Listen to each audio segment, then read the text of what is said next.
العاشر من آذار الذكرى السنوية الثانية لاحتلال تركيا ومرتزقتها لمقاطعة عفرين في حملة أطلقت عليها غصن الزيتون، حيث حشدت الآلاف من جنودها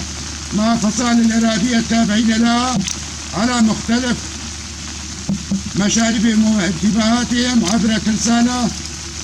مجددة بكامل صنوف الأسلحة والتكنولوجيا المتطورة لتبدأ عدوانها في 20 كانون الثاني عام 2018 بكل قوتها ووحشيتها، حيث واجهتها وتصدت لها مقاومة كبيرة من أهالي عفرين وأبنائهم من وحدات حماية الشعب يفجي والمرأة يفجي لمدة 58 يوما سطروا فيها أروع الملاحم بمقاومتهم البطولية التي فاقت كل التوقعات، حيث حدث في هذا الوقت الذي كانت عفرين مدينة الزيتون قد استقبلت قرابة 500 ألف نازح من الداخل السوري ممن فروا من وطأة الحرب التي طالت مناطقهم، فكانت عفرين لهم الملجأ والملاذ الآمن.